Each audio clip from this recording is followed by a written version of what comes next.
సింధూర. దేశం కాని దేశానికి పొట్టకుటి కోసం పయనమయ్యారు 5 సిరిసిల్ల వాసులు. అనుకోని రీతిలో హత్య కేసులో ఇరుక్కున్నారు. 18 ఏళ్లు దుబాయ్ జైళ్లలో మగ్గిపోయారు. మన ప్రాంతం కాదు, భాష రాదు. న్యాయం కోసం ఎవరిని అడగాలో అర్థం కాదు. ఈ పరిస్థితుల్లో మళ్లీ సొంతూరికి తిరిగొస్తామని, కుటుంబ సభ్యులను కలుస్తామని ఆశలు సన్నగిల్లాయి. ఇటువంటి పరిస్థితుల్లో వారి పాలిట ఆపద్బాంధవుడయ్యారు బీఆర్ఎస్ వర్కింగ్ ప్రెసిడెంట్ కేటీఆర్ సుదీర్ఘ ప్రయత్నాలు ఫలించి ఎట్టకేలకు వారంతా సొంత గూటికి చేరుకున్నారు.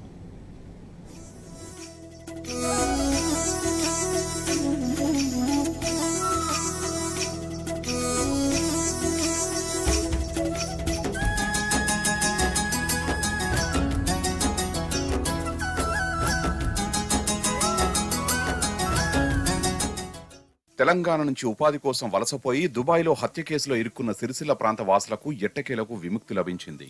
దేశం కాని దేశంలో న్యాయ సహాయం అందక 18 సంవత్సరాలు జైలు జీవితంలో మగ్గిపోయిన సిరిసిల్ల వాసులు కుటుంబ సభ్యుల చింతకు చేరారు.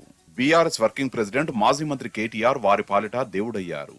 పొట్టజేత పట్టుకుని పరాయి దేశంలో జైలు జీవితం గడుపుతున్న వారికి అండగా నిలిచారు. తెలంగాణ రాష్ట్రం ఏర్పాటైన నాటి నుంచి కేటీఆర్ చేసిన కృషి ఎట్టకేలకు ఇప్పుడు ఫలించింది. మిమ్మల్ని తీసుకొని పోతాం, మనమే దుబాయ్ పోదాం.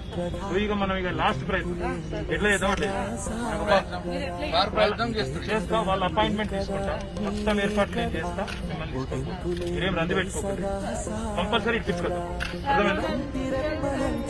భయపడక. కరోనా కాబట్టి ఇప్పుడు సంవత్సరమే తాగమైంది. మీరు వెళ్ళమేళ్ళం నేను తీసుకోపోతాను. 25 లోపల వేద్దాము. సిరిసిల్ల జిల్లాకు చెందిన 5 2011లో దుబాయ్కి వలస వెళ్లారు. ఇందులో పెద్దూరు గ్రామానికి చెందిన అన్నదమ్ములు శివరాత్రి మల్లేశం, రవి కూడా బతుకుదెరువు కోసం పరాయి దేశం పోయారు. నేపాల్కు చెందిన బహదూర్ సింగ్ అనే వాచ్మెన్ హత్య కేసులో అక్కడే పనిచేస్తున్న 5 సిరిసిల్ల జిల్లా వాసులు ఇరుక్కున్నారు. భాష సరిగా రాకపోవడంతో విచారణలో అయోమయానికి గురయ్యారు. దీంతో దుబాయ్ కోర్టు తొలుత 10 ఏళ్ల జైలు శిక్ష, తర్వాత అప్పీలుకు వెళ్తే 25 ఏళ్ల జైలు శిక్ష విధించింది. 2011లో విషయం తెలుసుకున్న కేటీఆర్ స్వయంగా చొరవ తీసుకుని నేపాల్కు వెళ్లారు. హత్యకు గురైన బహదూర్ కుటుంబ సభ్యులకు 15 లక్షల ఆర్థిక సాయం అందించి క్షమాభిక్షపై సంతకాలు చేయించారు. దుబాయ్లో చట్టాలు మారడంతో క్షమాభిక్ష పిటిషన్ రద్దయింది. అయితే కేటీఆర్ పట్టు వదలకుండా సిరిసిల్ల వాసుల విడుదల కోసం ప్రయత్నం చేశారు. కేంద్ర విదేశాంగ శాఖ సహకారంతో దుబాయ్ రాజు అపాయింట్మెంట్ సాధించి క్షమాభిక్ష పెట్టాలని విన్నవించారు. అక్కడి అధికారులతో నిరంతరం సమీక్షించారు. మా ఎమ్మెల్యే గారు కేటీఆర్ గారికి నేను కృతజ్ఞతలు చెప్తున్నా సార్. నేను దాదాపుగా 9 సంవత్సరాలు టీఆర్ఎస్ గవర్నమెంట్ వచ్చినాక ఫస్ట్ మన ఈనాడు నాగభూషణం గారు, మంద భీమిరెడ్డి గారు వీళ్ళందరూ ఫస్ట్ కేసు టేకప్ చేశారు. తర్వాత గవర్నమెంట్ వచ్చినాక రారు విడుదల గారు అనే పరిస్థితిలో మనము టేకప్ చేయడం జరిగింది. లాయర్ అనురాధ మేడం కూడా ఒకసారి దుబాయ్, నేను 2 సార్లు కేటీఆర్ ఆదేశాల మేరకు 2 సార్లు దుబాయ్ వచ్చినాయి కేసులో. టీఆర్ఎస్ ఎన్ఆర్ఐ వింగ్స్ అందరూ మనకు ఇక్కడ సపోర్ట్ చేసిన కేసులో హెల్ప్ చేసిన వారందరికీ పేరు పేరున కృతజ్ఞతలు. ఎప్పటికప్పుడు నేను కేటీఆర్ గారికి మాట్లాడుతూ ఇది అప్డేట్ చేస్తారు ఎట్లా ఉంది.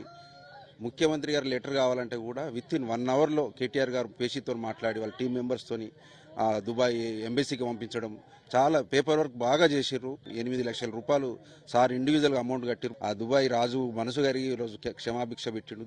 మొత్తానికైతే మా గ్రామస్తుల పక్షాన ధన్యవాదాలు చెప్తున్న కేటీఆర్ గారికి. Thank you sir. మొత్తానికైతే మా ఊరోళ్ళు 18 సంవత్సరాల అనంతరం ఇక్కడ వచ్చి కుటుంబ సభ్యులను కలిసిరంటే అది మామూలు విషయం కాదు. చూసిరు కదా వాడకట్టు మొత్తం అంతా హ్యాపీగా ఉన్నారు. నేపాల్కు చెందిన హత్య కేసులో మా వాళ్ళు నిందితులుగా దోషించిన అక్కడ కోర్టు 25 ఏళ్ల జైలు శిక్ష వేసింది. అక్కడ మా వాళ్ళు ఇక్కడికి వస్తారని మేము కళలో కూడా ఊహించుకోలేదు. ఇక్కడ మళ్ళీ మా తెలంగాణ గడ్డ మీకు వస్తారని మేము అనుకోలేదు.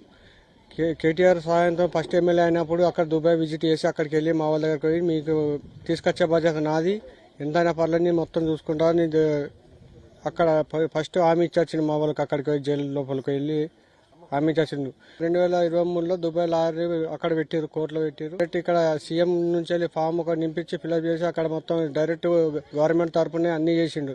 సార్ చేసిన మేలు మాకు ఎప్పటికి రుణపడి సారుకుంటాం. మేము సార్ చేసిన మేలుతోనే ఇప్పుడు మా ఇంటికి తిరిగి వచ్చి మా కుటుంబ సభ్యులతో ఎంతో సంతోషంగా మేము ఇప్పుడు ఉన్నాం. ఐటీస్ ఉన్నప్పుడు నాన్న ఫారెన్ వెళ్ళిండు. ఇక తర్వాత 2005లో నాన్న అక్కడ జైల్లో ఉంటున్నట్టు మాకు 1 year తర్వాత తెలిసింది. అప్పుడు చాలా ఏడ్చాం అందరం. తర్వాత 2013లో వాళ్ళకి క్షమాభిక్ష రద్దు అయింది. వాళ్ళు ఇట్లయితే ఇక వస్తలేరు కదా, మా కిడ్నీలన్నీ అమ్మి మేము విడిపించుకుంటామని అన్నారు. అప్పుడు కేటీఆర్ గారు మాకు నేపాల్కి 15 లక్షలు డబ్బులు కట్టి మళ్ళీ వకీళ్ళు దుబాయ్లో పెట్టి అన్ని విడిపించారు. కేసీఆర్కి మేము ఎంతో రుణపడి ఉంటాం. Thanks to KTR. నా పేరు కీర్తన. మా పెళ్ళైనప్పుడు మా మామయ్య వాళ్ళు లేరు. 18 సంవత్సరాల నుండి మాకు కనిపించలే. కేటీఆర్ దయ వల్ల ఇప్పుడు వచ్చినందుకు మాకు సంతోషంగా ఉంది. కేటీఆర్ సార్కి థ్యాంక్స్ చెప్పుకుంటున్నాం. మేము చాలా కేటీఆర్ సార్కు, కేసీఆర్ సార్కు రుణపడి ఉన్నాం. మా వాడకట్ట అంతా మేము పండుగలాగా చేసుకుంటున్నాం. మాకు ఎట్లా అంటే మాకు ఆనందం వచ్చింది. ఇలా మేము ఇలా పనుకోలేదు. ఇలా మా ఆనందం గురించి బీఆర్ఎస్ వర్కింగ్ ప్రెసిడెంట్ కేటీఆర్ చేసిన సుదీర్ఘ ప్రయత్నాలు ఫలించాయి. దుబాయ్ కోర్టు కేసులో సిరిసిల్లకు చెందిన 5గురికి క్షమాభిక్ష ప్రసాదించింది. 18 ఏళ్ల జైలు శిక్ష అనంతరం వీరంతా విడుదల అవుతున్నారు. ఈ కేసులో కోనరావుపేట మండలానికి చెందిన లక్ష్మణ్ 2 నెలల క్రితమే విడుదలయ్యారు. రుద్రంగి మండలానికి చెందిన శివరాత్రి హనుమంత్ కూడా ఇటీవలే ఇంటికి చేరుకున్నాడు. ఇక తాజాగా పెద్దూరుకు చెందిన అన్నదమ్ములు శివరాత్రి మల్లేశం, రవి విడుదలై కుటుంబ సభ్యుల్ని కలుసుకున్నారు. అసలు బతికుండగా మళ్లీ తమ కుటుంబ సభ్యుల్ని కలుస్తామని కలలో కూడా అనుకోలేదని అంటున్నారు. కేటీఆరే తమ పాలిట దేవుడని కృతజ్ఞతలు చెబుతున్నారు. ఈ సాయం చేసింది కేటీఆర్ సార్. 2013 నుంచి 2024 దాకా మా కేసు వెనుకలో ఆ సారు ఎంతో డబ్బు 30 లక్షల రూపాయల దాకా ఖర్చు పెట్టింది సార్. వెనుక సిరి వచ్చి కూడా మాకు డిసెంబర్లో 2023లో కూడా వచ్చింది. సారు పసిలు కట్టి వకీల్ని పెట్టి మన గవర్నమెంట్తో మాట్లాడి అవన్నీ చేసింది కేటీఆర్ సారే. కేటీఆర్ సార్ తోటి ఇవంతా జరిగింది. ఇదంతా చేసిందంతా కేటీఆర్ సార్. కేటీఆర్ సార్కు చేసిన పుణ్యంతో మా ఫ్యామిలీ మొత్తం మేము కలుసుకున్నాం. అంతా మాకు సంతోషంగా ఉంది. వచ్చినాడికి సార్ మళ్ళీ వచ్చి మనం తీసుకుపోతాను కూడా ఒకసారి లాస్ట్కు 2024 కూడా వస్తాను కూడా మాట ఇచ్చినప్పుడు ఆ మాట కన్నా ముందే మాకు నెరవేరింది. ఆ సార్ చేసిన సహాయంతో మేము విడుదల ఇచ్చిన విధానంలో స్వయంగా వాళ్ళే చెప్తా ఉన్నారు. 15 లక్షల రూపాయలు నేపాల్ వాళ్ళకి చెల్లించి దుబాయ్లో అడ్వకేట్ని నియమించి అక్కడ కూడా 15 లక్షల రూపాయలు ఖర్చు పెట్టి వారిని విడుదల చేయించి వారి కుటుంబాలకు దరి చేర్చడం ఎంతో గొప్ప విషయం. మానవతావాది కేటీ రామారావు గారు. కాబట్టి అంటే ఇట్లాంటి సంఘటనలు జరిగినప్పుడు తప్పకుండా అనేక సంవత్సరాలు జైళ్లలో మగ్గి వాళ్ళ కుటుంబ సభ్యులను చేరుకోవడం నిజంగా కూడా ఇలా గ్రామస్తులకు, కుటుంబ సభ్యులకు అందరికీ ఆనందంగా ఉంది. రాజన్న సిరిసిల్ల జిల్లా ప్రజలందరూ కూడా కేటీ రామారావు గారికి వీరిని విడుదల చేసిన సందర్భంగా ధన్యవాదాలు చెప్తా ఉన్నారు. Thank you. Mallesham Ravi jail నుంచి విడుదలయ్యేలా కృషి చేయడమే కాదు, స్వదేశానికి వచ్చేందుకు విమాన టికెట్లు సైతం కేటీఆర్ సమకూర్చారు. ఆపదలో ఉన్నవారిని ఆదుకోవడంలో కేటీఆర్ చూపిస్తున్న చొరవపై సిరిసిల్ల ప్రజలు ప్రశంసలు కురిపిస్తున్నారు. సినిమాల్లో మాత్రమే చూస్తాం 18 సంవత్సరాల తర్వాత ఒక కుటుంబం విడిపోయి కలవడం. అంటే మల్లేశం కావచ్చు, రవి కావచ్చు, 18 సంవత్సరాల క్రితం ఉపాధి కోసం వెళ్ళి ఈరోజు జైలు నుంచి బయటికి వచ్చిన తర్వాత స్వదేశం వచ్చి వారి కుటుంబ సభ్యులతో ఉన్నటువంటి నేపథ్యం.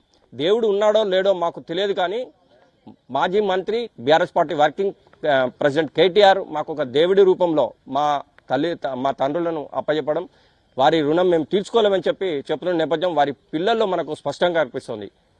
కెమెరా పర్సన్ సుధాకర్తో వేణుగోపాలరావు, టీ న్యూస్, రాజన్న, సిరిసిల్ల జిల్లా.